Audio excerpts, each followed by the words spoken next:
Do suggest if you are to like my mod. Hi everyone, today we're going to be doing some watercolour painting. It's going to be really colourful, it's going to be really fun, and it's going to be really low pressure.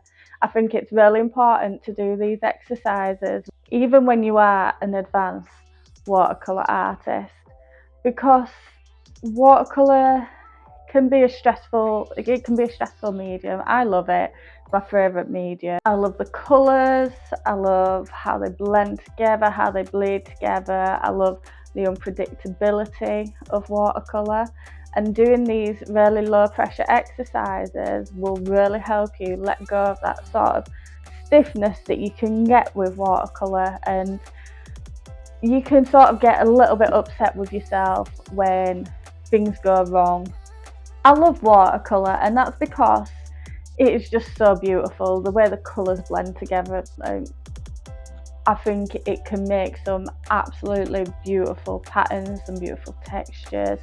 I love the unpredictability of it. A lot of people don't enjoy that, but honestly, this is my best friend. I love putting the colours on, big spritz, and just seeing how they just flow into each other.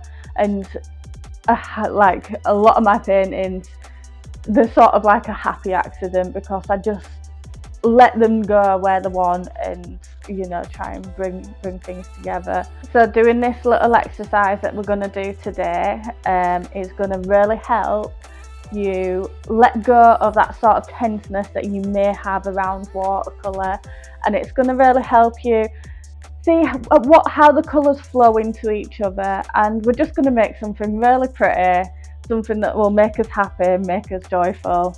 That's what we're going to do. So for those of you who don't know me, I'm Chloe, creator of Chloe's Classic Crafts. What I do is I have a little Shopify, an online store, and I sell my prints, greeting cards, I sell like bookmarks, just sort of little handmade gifts. I'm hoping to start this YouTube properly, just so that it'll complement my store and build a nice community, because I've seen some really inspiring artists and handmade girlies that are doing their own thing and built this beautiful community up, and I'd like to do something similar. This is my first proper video, because I have done a couple before but they haven't had my face in. So I'm really nervous today. I'm nervous, but I'm also excited because it's quite a big milestone for me in my business sort of journey. So yeah, that's a little bit about me. Today what we're going to do is I'm going to take you through all my materials that I use just for this specific exercise, what I'll be using today, and then we'll crack on and do some painting. So let's start with the paints. I've actually written it down. Today I'm using cadmium red, cadmium yellow, cobalt blue and turquoise blue. They're all from this palette. This is Windsor and Newton. I do suggest, if you are going to start doing watercolour, is invest in some decent paints, because the better paints, the more pigment you get, whereas like the less expensive paints, they tend to be more filler, so you have to use more, so it's better to invest. But yeah, I've used this Windsor and Newton palette for a long time now. I actually went to a new art shop recently and I actually discovered, it's all on me now, Van Gogh. I don't know if anyone's heard of this make. I haven't. I love it. It's really beautiful. That's the turquoise blue. So the rest I'm using from the Windsor Newton palette, but the turquoise blue I'm using from the Van Gogh quality brand, it says.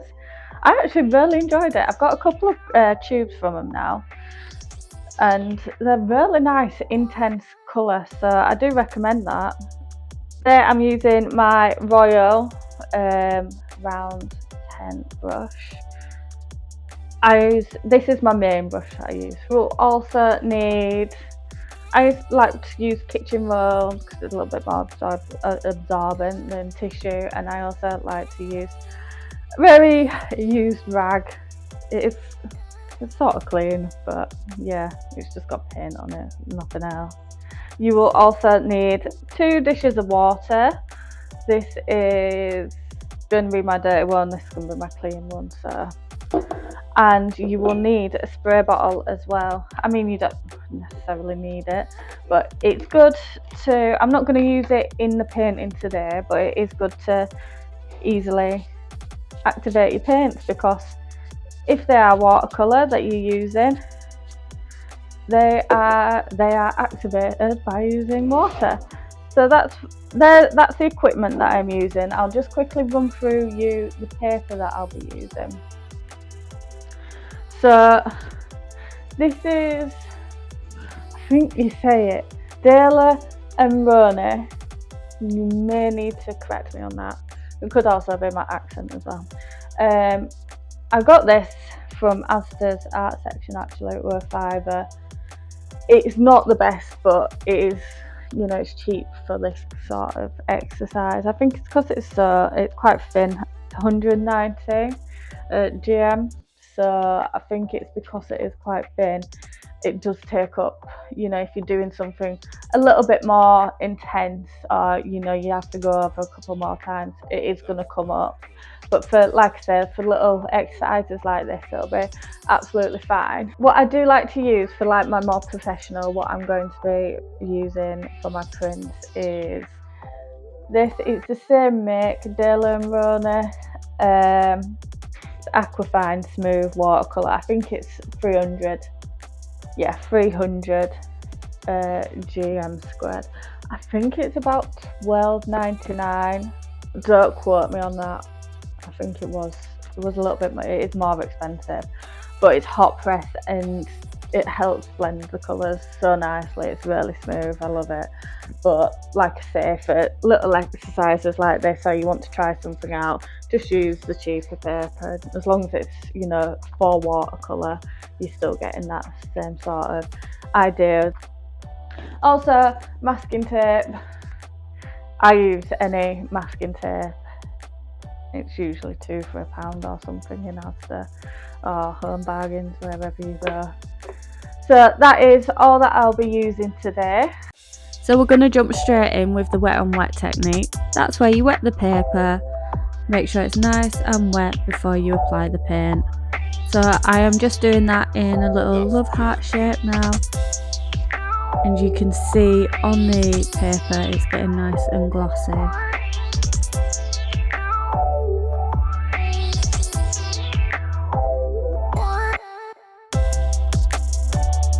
So I'm making sure I apply plenty of water.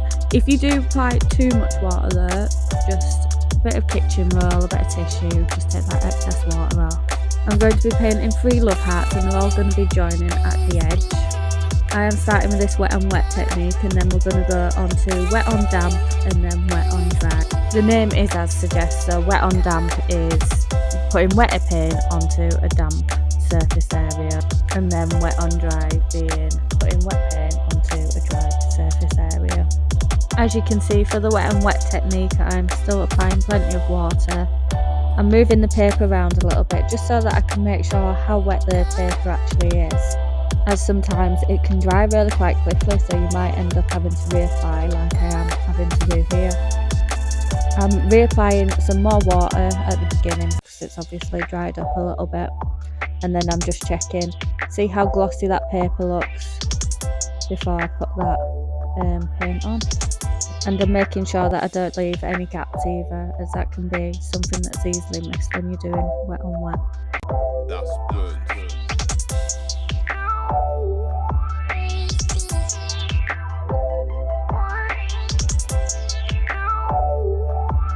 So now I am starting to apply the turquoise blue, which was the Van Gogh brand. I'm putting plenty of pigment onto the paintbrush so that you can really see the colours on the camera. And I'm just simply covering the whole love heart shape, everywhere that has been covered in water, I'm putting paint on top of. And as you can see, because it's a wet on wet technique, the blue is actually flowing into the other heart already. Now I'm adding the cadmium yellow in the love heart shape, just making sure I get plenty of pigment or plenty of paint onto the paintbrush. And you can see that yellow is going straight into that last love heart because of the amount of water that I've put on.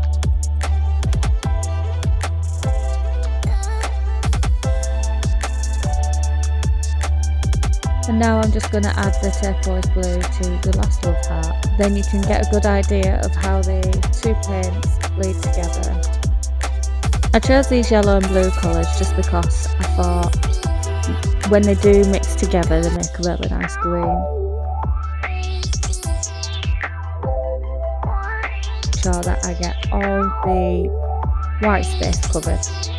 Now for the wet on damp technique. So similar to wet on wet, we do apply water to the paper. However, it's not as much water and you do actually have to work a little bit quicker because you're not applying as much water. It dries up a lot quicker. Here I'm just trying to make sure that I'm applying water evenly across all three hearts.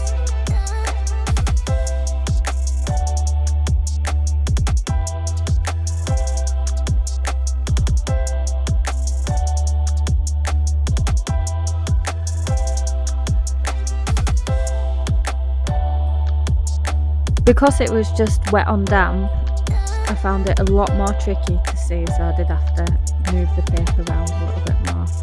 So I start off with the cadmium red.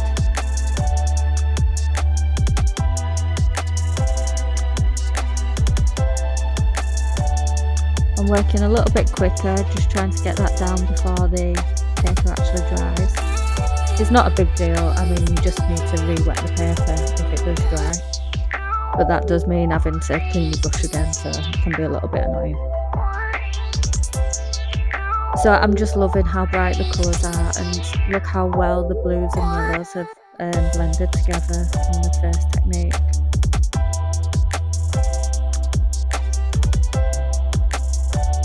So now I'm adding the cobalt blue, which is a really nice blue.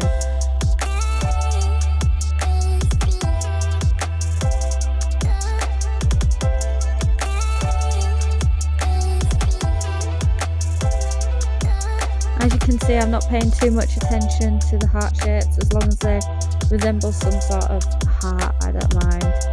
It's just really, I'm just loving the colours and using the colours together.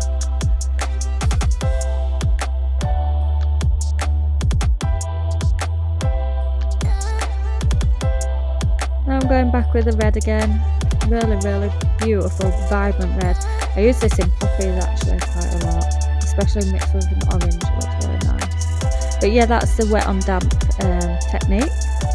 I'm really not stressing about how I accidentally pulled too much pigment of the blue into the red. They're gonna bleed together, they're gonna look lovely.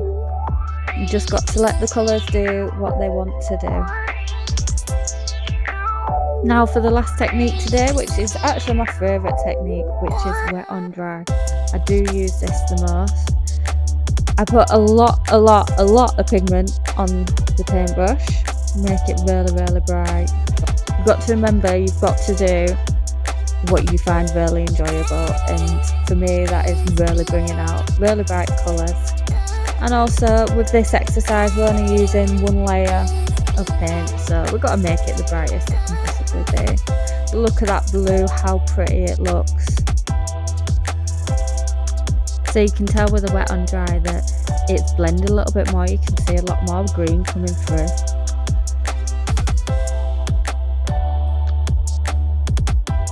Then finally, after doing the blue, I'm going to go back in with the yellow. So like I said before in the video, that these sort of exercises are really good for you to learn from. They're really low pressure. You can just see what the colours do. You can just make something pretty out of them. You could do nicer shapes, you could do all sorts of different shapes.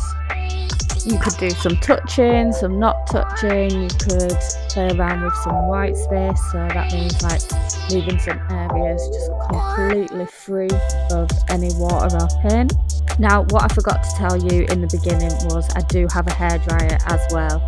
So I'm not a patient person, so I do make sure that I have a hairdryer to hand so I can dry them off. I just use a low heat and sort of gently, it doesn't look very gently, but I do gently make sure that they dry.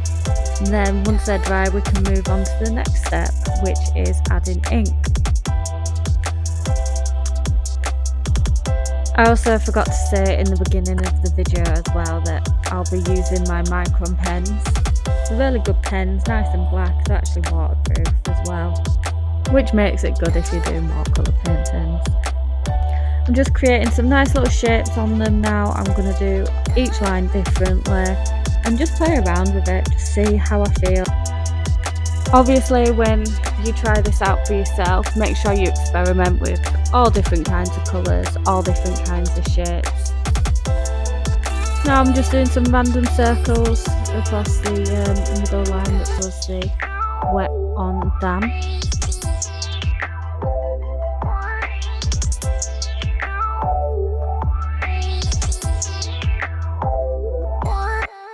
Now I'm just doing some random squiggles on the last wet on dry. I think my favourite technique though that's worked really well this time is probably the wet on wet. I'm really loving the bleed that has gone into the top technique. I love how the colours are just like easing into each other's hearts, which is actually really cute. So there we go, that's the painting done and it is so pretty. I'm absolutely loving the blue and yellow. I think it is looking so pretty and so vibrant. And this is literally, you just need to play around doing little things like this because it takes the stress off of trying to get everything perfect. And it looks so cute.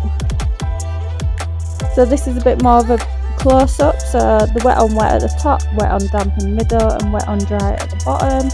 I think it looks so sweet. But yeah, the damp on damp was a little bit harder. There's a little bit less bleed, as you would expect. But I've never painted properly on camera before, so it was really hard to see when it was damp or if it had dried really quickly. And then obviously the wet and dry, the colours have actually mixed pretty much straight away when they've touched each other, whereas these have sort of flowed into each other, not mixing as much. So you've got a lot more green going in. And then obviously the ink, I didn't actually show you the pen in the beginning, but these are just the Micron pens. Really, really good pens, I would suggest getting them. Yeah, just creating some colours like this, putting some patterns on top, it can really help you learn how the colours mix into each other, but it's just a little bit of fun. It makes watercolour a little bit more fun, a little bit less pressure, and you're learning along the way, which, you know, sometimes we can get that creative block, or we get in our heads that every painting must be a masterpiece, but that's just not realistic. So it's good to always take a step back and just do something fun and playful like this. Most of my cards are just fun and playful, and people love them because they resonate with them, and people just love colourful, fun things. So yeah, and if you did like today, I would appreciate if you hit the subscribe button. I'm pointing, but I don't actually know where I'm going to put it. Give me a subscribe, a thumbs up, and let me know what you think in the comments. Thank you. Crafts, it's clothes crafts, it's clothes crafts, it's clothes crafts, it's clothes crafts.